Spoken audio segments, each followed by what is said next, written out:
Gaza में 2 साल के 90% मकान मलबे में तब्दील, हर घंटे एक बच्चे की मौत, हर 9वां शख्स हताहत। तस्वीर में देखी जंग से मची तबाही।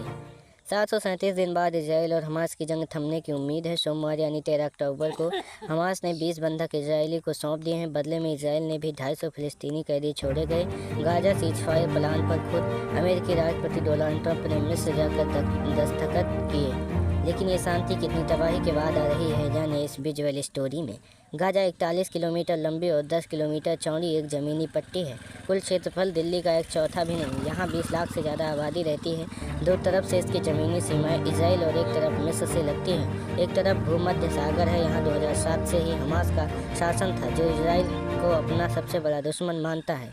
7 अक्टूबर 2023 हमास का सरप्राइज अटैक। हमास ने अचानक 5000 से ज़्यादा रॉकेट इजरायली शहरों पर दागे। इजराइल अचानक इतने बड़े हमले के लिए तैयार नहीं था। हमास के हज़ारों लड़ाकों ज़मीन, सुरंग और हवा से इजराइल में दाखिल हुए। बारेबंदी तोड़ इजरायली सेना का एक टैंक तबाह करके जश्न मनाते हमास के लड़ाके। हमास ने 1200 इजरायलियों का कत्ल किया और 250 नागरिकों को बंधक बनाकर ले गए। तस्वीर में एक इजरायली महिला को बंधक बनाकर ले जा रहे हैं। 7 अक्टूबर से ही इजरायली ने गाजा पर जवाबी कार्रवाई शुरू कर दी और सैकड़ों मिसाइल दागी। तब से कार्रवाई 2 साल बाद भी जारी। 27 अक्टूबर 2023 को इजरायली सेना गाजा में घुसी। जांच की शुरुआत में इजराइल ज़्यादातर हवाई हमले ही कर रहा था, लेकिन 27 अक्टूबर को इजरायली सेना गाजा शहर के अंदर घुस गई। सेना ने हमास की सुरंग और उनके ठिकाने तबाह शुरू की। वाकई इमारतों को बम से उड़ाया, जिनके अस्पताल भी शामिल थे। इजराइल के हमले में कई बच्चों ने जानें गंवाई। तस्वीर में खान यूनिस के कुछ फ़िलिस्तीनी परिवार अपने बच्चों को दफनाने ले जा रहे हैं। नवंबर 2023 बंधकों की अदला बदली। इजराइल और हमास के 7 दिनों बाद स्थायी सीजफायर की सहमति बनी। हमास ने 58 इजरायली बंधकों को छोड़ दिया, जबकि बदले इजरायली ने भी 150 बंदी रिहा किए। 1 दिसंबर 2023 से दोनों तरफ से हमले फिर भी शुरू हो गए। सितंबर 2024 तक इजराइल ने खामोश पूरे गाजा में 75,000 टन से ज़्यादा विस्फोटक बनाए। 16 अक्टूबर 2024 को हमास चीफ याह्या सिनवार की मौत। गाजा की ताल अल सुल्तान इलाके की एक इमारत में मौजूद हमास चीफ याह्या सिनवार को इजराइल ने मार दिया। वो 7 अक्टूबर को इजराइल पर हुए हमले का मास्टरमाइंड था। 15 महीने की जंग के बाद जनवरी 2025 में इजराइल और हमास के सीजफायर के लिए तैयार हुए। इजराइल ने 90 बंदियों को रिहा किया, जिसके बदले हमास ने भी 3 बंधक छोड़े। हालांकि 21 जनवरी 2025 को ट्रंप ने राष्ट्रपति पद की शपथ ली। जंग रुकने के बजाय दोनों तरफ से हमले बढ़ गए और बंधकों की रिहाई रुक गई। 19 सितंबर 2025 को नेतान्याहू ने ट्रंप का सीजफायर प्रस्ताव माना। ट्रंप ने इजरायली हमास सीजफायर के लिए 20 पॉइंट का एक प्लान पेश किया, जिस पर नेतान्याहू राजी हो गए। इसमें तुरंत युद्ध रोकने, बंधकों की अदला बदली, गाजा के आतंक मुक्त बनाना, गाजा का पुनः निर्माण जैसे मुद्दे शामिल हैं।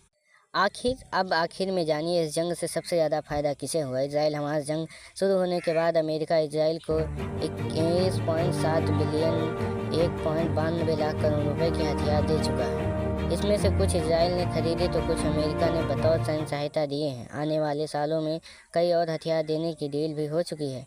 Stockholm International Peace Research Institute यानी SIPRI की रिपोर्ट के मुताबिक 2020 से 24 के बीच इजराइल के इंपोर्ट किए गए हथियारों में 66% हिस्सेदारी अमेरिका की थी। इसके अलावा ईरान, यमन और मिडिल ईस्ट के अन्य देशों में हुई सैन्य कार्रवाइयों में अमेरिका तकरीबन 10 से 12 बिलियन डॉलर खर्च कर चुका है।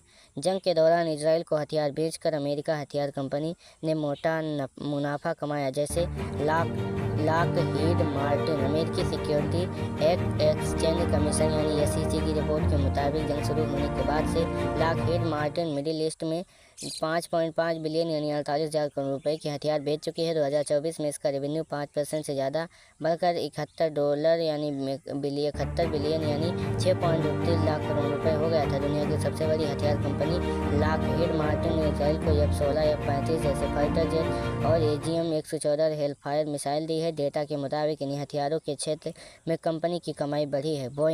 बोइंग को 2024 में दुनिया भर से 64 बिलियन के हथियारों का ऑर्डर मिला था, जो 2023 की तुलना में 5 बिलियन ज़्यादा है। इनमें से कई हथियार इजराइल और मिडिल ईस्ट की जंग के लिए दिए गए थे। इजराइल सुरक्षा मंत्रालय के मुताबिक जल्द ही बोइंग से 500 बिलियन यानी 4.4 हज़ार करोड़ रुपए के रिफ्यूलिंग प्लेन खरीदने वाली है। बोइंग इजराइल को F-15 फाइटर जेट, खंड 46 refuelling plan, AH-64 Apache helicopter भेजता है।